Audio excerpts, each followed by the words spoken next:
Okay, so we're going to start with opening a new file in Photoshop, and file new, and you can name it Surrealism. We want our ratios to be in pixels, not centimeters, and we want at least one of our lengths to be over 1,000 pixels. We need our resolution to be over 150 pixels per inch. If it's for display just on a screen, it could be down at 72, but 150 is a safer one to go for, and we'll just go OK. So there's our image size or our canvas, and our background is locked. So if you want to unlock a background, you just double click it. It'll ask you to rename it. You don't have to rename it. And then if you OK it, it's unlocked. Then if you want to, you can delete all the content on the background, which is filled with white right now. If you go Command A, you'll have marching ants all around the whole canvas, so it's selected everything. If you hit delete, you've got the checkerboard, which is sitting behind everything, and that indicates that you've got nothing in your layer. Okay. If you want to fill a layer, you've got the default foreground, background here that can be reset by clicking the little button here with the black and white.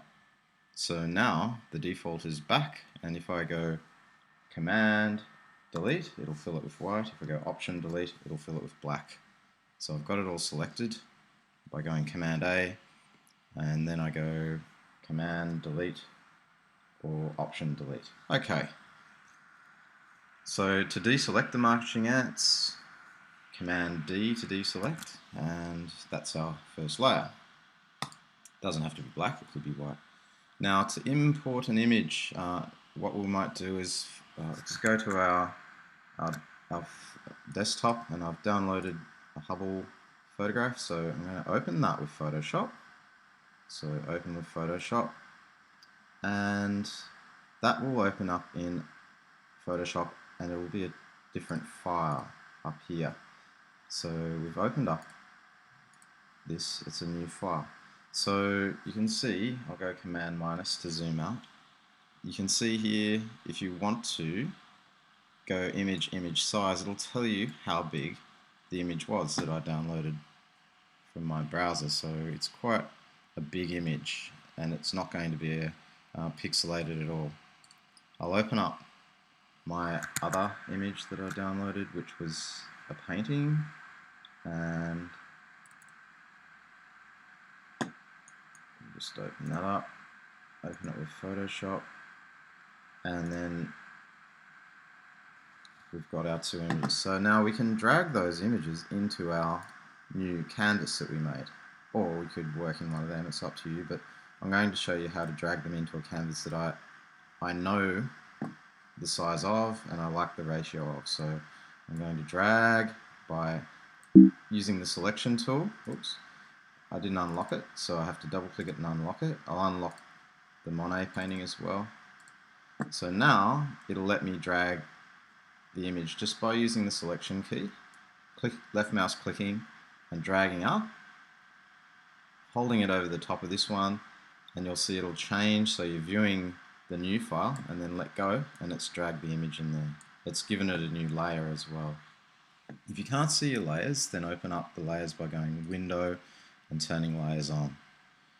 Usually layers, channels and paths are all together. If they're not, you can always open channels or paths up here as well. So we've dragged the Monet painting up into this one, and we'll drag the Hubble image again, same way, and let go. There you go. So that's even bigger. So now you can see we've got our Hubble image sitting over the top of the Monet, sitting over an empty background. Now all these can be modified, these layers, using specific transform tools or features of Photoshop. And I can change the opacity of this layer simply by dragging my opacity here. So you can see If it's fully opaque, 100%, then you won't see through it. But if it's transparent, which means 0% opacity, you won't see anything at all. So there's 50% halfway roughly, and you can see a mix of the images. Okay, so that's the opacity setting. And then we've got this other thing that's going to, other setting here called the blend mode. So at the moment it's set to normal. The most obvious one that you can change it to is difference, and it inverts the colors, so that's quite a strong difference there. And if we change it to soft light, you get to see the lighter areas but not the darker areas. And hard light, it emphasizes the lighter and darker areas. I might just turn this up to 100% so we can see. So it emphasizes the darker and lighter areas, retains the background. So you could try changing these settings, and perhaps one of these will work for you. Lighten, you just get the lighter areas. Color dodge is quite overexposed, and they might work for you. Otherwise you can change it back. You can keep it as normal. So another thing that we can do is we can move our backgrounds around. So I can move this one up, and it's in front of the other background. So the Monet is in front, and we can also select areas and delete them. So these are our selection keys here. I might go into detail with those in another tutorial. Basically, the most simple selection tool that you could use is the lasso tool. If you hold down on the lasso tool, I tend to use a polygonal lasso, which lets you click along, and every time you make contact with the left mouse, it makes a little turning point for it. So if you want, you can just go along and select an edge of an object. So I'll just finish there so I don't have to go all the way around. Now to go back and finish off the loop, the lasso, you have to go back to the start, and it'll give you a little 0 here indicating, you can see it turn on, that it's complete. It'll give you the marching ants showing you the area that's selected. Now you could either delete that area by just hitting delete, and you see the background behind it, which is our space shot. I'll undo that. Or you can use the mask tool, which is this tool over here at the bottom of the layers menu.